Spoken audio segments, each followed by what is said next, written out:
નમસ્કાર વિદ્યાર્થી મિત્રો, ધોરણ 9માં પ્રકરણ 2 જે બહુપદીઓ છે એની અંદર સ્વાધ્યાય 2.1ના દાખલા દર્શાવતો આ વિડીયો છે. દાખલો નંબર 1 છે કે નીચે આપેલી અભિવ્યક્તિઓ પૈકી કઈ બહુપદી એક ચલવાળી છે, કઈ બહુપદી એક ચલવાળી નથી. તમારા જવાબ માટે કારણ આપો. આપણી પાસે એક આ બહુપદી છે 4x² - 3x + 4. તો અહીંયા x છે એ ચલ કહેવાય. હવે આ બહુપદી જે છે એને આપણે બહુપદી છે એવું શાને આધારે કહી શકાય? તો કે અહીંયા આ જે ચલ છે એની ઘાત જે છે એ પૂર્ણ સંખ્યા હોવી જોઈએ, એટલે કે પૂર્ણાંક સંખ્યા હોવી જોઈએ.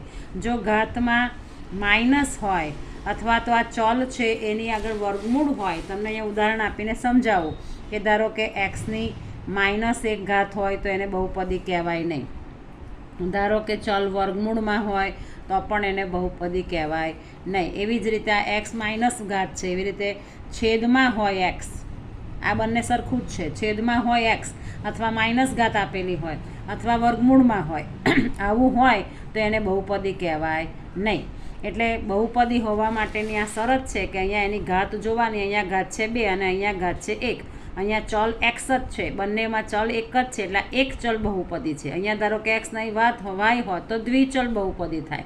અહીંયા એક જ ચલ છે એટલે આપણે એવું લખી શકાય કે આ જે બહુપદી છે એ એક ચલવાળી બહુપદી છે. એક ચલવાળી બહુપદી. હવે એક ચલવાળી બહુપદી છે અને એનું કારણ શું આપશું? કેમ આપણે એને એક ચલવાળી બહુપદી કીધી? તો કે એક ચલ છે અને બીજું કે એની જે ઘાત છે એ પૂર્ણ છે. આ 2 એ પણ પૂર્ણ સંખ્યા છે, કંઈ નથી, એટલે 1 એ પણ પૂર્ણ સંખ્યા છે. એટલે આપણે એને કારણ આપીશું, કારણ કે એક્સનો જે ઘાતાંક છે એ પૂર્ણ સંખ્યા છે. એક્સનો ઘાતાંક પૂર્ણ સંખ્યા છે. એટલે આપણે જે ચલ છે એ ચલનો ઘાત પૂર્ણ હોય તો એને એક ચલવાળી બહુપદી કહેવાય. હવે આ દાખલો નંબર 2. તો અહીંયા વાયનો વર્ગ વત્તા વર્ગમૂળમાં 2. તો અહીંયા ચલ વાય છે અને એની ઘાત છે 2 અને 2 એ પૂર્ણ સંખ્યા છે. આ વર્ગમૂળમાં 2 એને ધ્યાનમાં નથી લેવાનું, આ ચલ સાથે નથી ગુણ્યા, અચળ પદ છે. આપણે જે ચલ હોય એ ચલની જ ઘાત જોવાની. તો આ જે બહુપદી છે એને પણ આપણે એક ચલવાળી બહુપદી કહીશું. એક ચલવાળી બહુપદી. અને એમાં પણ આપણે કારણ આપીશું કે અહીંયા કારણ શું આપીશું? તો કે અહીંયા જે વાય છે, ચલ કયો છે અહીંયા? વાય. તો કે ચલ વાયનો ઘાતાંક પૂર્ણ સંખ્યા છે. ચલ વાયનો ઘાતાંક પૂર્ણ સંખ્યા છે. હવે એવી રીતે આ ત્રીજું છે. હવે આપણે હમણાં જોઈ ગયા કે અહીંયા ચલ ટી છે અને આ ટી છે એ વર્ગમૂળમાં છે, એટલે કે અહીંયા એનો ઘાત પૂર્ણ નથી. આપણે વર્ગમૂળ ટી છે એ વર્ગમૂળ ટીને આપણે ટીની 1/2 ઘાત તરીકે લખી શકાય. આ બંને વસ્તુ એક જ થાય. તો કે આ ઘાત એની પૂર્ણ નથી, એટલે આ એક ચલવાળી બહુપદી નથી. એક ચલવાળી બહુપદી નથી. એટલે આને આપણે બહુપદી ના કહી શકીએ. કારણ કે કેમ આપણે ના કહી શકાય? તો કે કારણ કે અહીંયા જે ચલ છે, ચલ ટી, એની ઘાત પૂર્ણ સંખ્યા નથી. એટલે કે ચલ ટી છે એનો ઘાત કેટલો થશે? ચલ ટીનો ઘાત 1/2 છે. વર્ગમૂળમાં છે એટલે 1/2 છે, જે પૂર્ણ સંખ્યા નથી. 1/2 છે એટલે એ પૂર્ણ સંખ્યા નથી. એવી રીતે અહીંયા વાય વત્તા 2ના છેદમાં વાય. અહીંયા છેદમાં વાય છે એટલે આપણે હમણાં શીખી ગયા કે આ પણ એક ચલવાળી બહુપદી નથી. એક ચલવાળી બહુપદી નથી. અને કેમ નથી? તો કે અહીંયા વાય છે, વાયનો ઘાતાંક શું થશે? -1. ચલ વાયનો ઘાતાંક -1 છે, એટલે એને એક ચલવાળી બહુપદી કહેવાય નહીં. અને આ જે છે એમાં તમે જોઈ શકો છો કે 10, 3 અને 50, 3 એ 3 છે પૂર્ણ સંખ્યા. એટલે આ બહુપદી છે પણ કેવી છે? 3 ચલ છે. એટલે એક ચલવાળી બહુપદી નથી, પણ કેવી છે? 3 ચલવાળી ત્રિચલ બહુપદી છે. આ બહુપદી કેવી છે? ત્રિચલ બહુપદી, 3 ચલવાળી છે એટલે ત્રિચલ બહુપદી છે. અહીંયા એક્સ, વાય અને ટી, 3 એ 3નો ઘાત જે 10, 3 અને 50 છે એ ઘાત કેવી છે? પૂર્ણ સંખ્યા છે. એની ઘાત એક્સ, વાય અને ટીની ઘાત કેવી છે? પૂર્ણ સંખ્યા છે. અને પૂર્ણ સંખ્યા છે એટલે બહુપદી છે, પણ એક ચલવાળી નહીં, પણ કેવી? ત્રિચલ બહુપદી. એટલે અહીંયા આપણે આ પહેલો દાખલો ગણ્યો. હવે દાખલો નંબર 2, તો કે નીચેનામાં એક્સના વર્ગનો સહગુણક લખો. હવે આ જે બહુપદી આપી છે 2 + એક્સનો વર્ગ + એક્સ.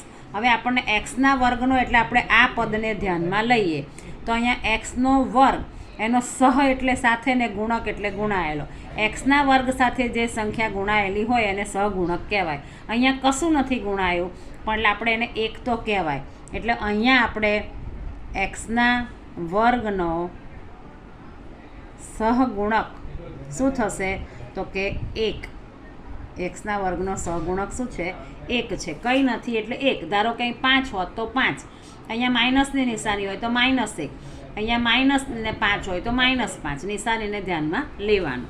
એવી રીતે બીજો દાખલો 2 - એક્સનો વર્ગ + એક્સનો ઘન. તો હવે અહીંયા એક્સના વર્ગનો સહગુણક કીધો. અહીંયા પણ કશું નથી ગુણાયેલું 1 અને નિશાની માઇનસની છે તો આપણે એનો સહગુણક શું થશે? -1. એવી રીતે અહીંયા π/2 એક્સનો વર્ગ + એક્સ. તો અહીંયા એક્સના વર્ગ જોડે શું ગુણાયું છે? π/2. તો અહીંયા એક્સના વર્ગનો સહગુણક શું થશે? તો કે π/2. એક્સના વર્ગનો સહગુણક થશે π/2. એવી રીતે અહીંયા વર્ગમૂળ 2x - 1. હવે અહીંયા એક્સના વર્ગવાળું પદ જ નથી. પદ નથી તો પદ ક્યારે ના હોય? તો કે એક્સના વર્ગ જોડે જો શૂન્ય ગુણાયું હોય, એક્સના વર્ગના ગુણક જોડે જો શૂન્ય ગુણાયું હોય તો આખું પદ 0 થઈ જાય. એટલે અહીંયા એક્સના વર્ગવાળું પદ છે જ નહીં, માટે એનો સહગુણક થશે 0. ચાલો હવે દાખલો નંબર 3, તો કે 35 ઘાતાંકવાળી દ્વિપદી. એટલે આપણે એવી દ્વિપદીના ઉદાહરણ આપવાના છે જેના ઘાતમાં 35 હોય. કોઈ પણ તમે એનું ઉદાહરણ આપી શકો. દ્વિપદી એટલે જેમાં 2 પદ હોય. ધારો કે હું એક્સની 35 ઘાત + 7. તો આ 1 અને 2 પદ છે એટલે દ્વિપદી કહેવાય અને આમાં ચલની ઘાત છે 35. એક ધારો કે બીજું ઉદાહરણ આપવું હોય તો કે 7y - 35 ઘાત -8. તો આ પણ એક જેમાં ચલની ઘાત 35 છે અને દ્વિપદી છે. આવા કોઈ પણ ઉદાહરણ આપણે આપી શકીએ. આપણને એક ઉદાહરણ આપવા કીધું છે, આપણે 2 આપ્યા. એવી રીતે 100 ઘાતાંકવાળી બહુપદીના એક પદી જેમાં એક જ પદ હોય. ધારો કે હું એક્સ છે એની ઘાત લખું 100. તો આ પણ 100 ઘાતાંકવાળી એક પદી. ધારો કે હું 8y - 100 ઘાત. તો આ પણ એક પદી થઈ. એટલે આ રીતે આપણે બીજા કોઈ પણ એક્ઝામ્પલ આપી શકાય. ધારો કે અહીંયા હું -5t - 100 ઘાત આવું પણ લખી શકું. એટલે આ રીતે આપણે એમાં એક પદી છે એટલે આપણે એક જ પદ આવવા જોઈએ. દાખલો નંબર 3. હવે દાખલો નંબર 4, નીચે આપેલી બહુપદીની ઘાત જણાવો. બહુપદીની ઘાત એટલે મોટામાં મોટી ઘાત. અહીંયા 3 પદ છે, 5x નો ઘન, 4x નો વર્ગ અને 7x. હવે અહીંયા એક્સની ઘાત જોવાની. અહીંયા 3 છે, અહીંયા 2 છે, અહીંયા કંઈ નથી એટલે 1. હવે 1, 2 ને 3 એમાંથી મોટામાં મોટી ઘાત કેટલી છે? 3. માટે આ બહુપદીની ઘાત કેટલી થશે? 3. મોટામાં મોટી ઘાત એને બહુપદીની ઘાત કહેવાય. તો આની બહુપદીની ઘાત થશે 3. એવી રીતે 4 - y નો વર્ગ. તો અહીંયા બહુપદીની ઘાત કેટલી થશે?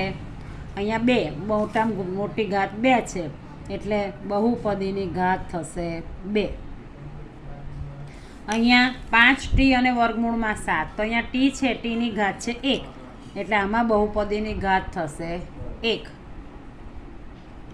બહુપદીની ઘાત 1. અને અહીંયા 3. હવે અહીંયા કોઈ ચલ છે જ નહીં, ચલ નથી એટલે અહીંયા ઘાત થશે 0. બહુપદીની ઘાત કેટલી? તો કે બહુપદીની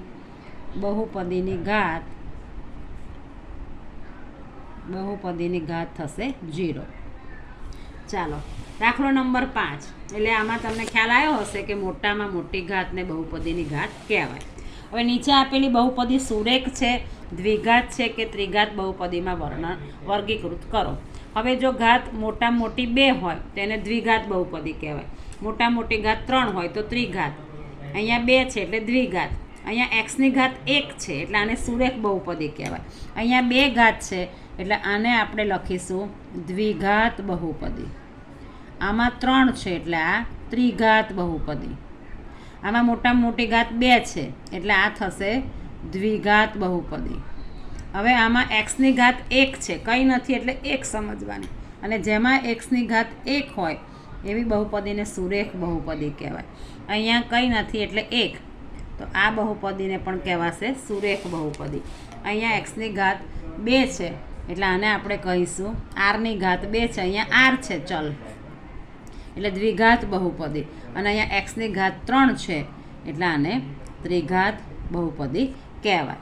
એટલે અહીંયા આપણે સ્વાધ્યાય 2.1ના તમામ દાખલા દર્શાવતો વિડીયો બતાવ્યો છે. ચેનલ ગમે તો ચેનલને લાઇક અને સબસ્ક્રાઈબ જરૂર કરજો. Thank you very much.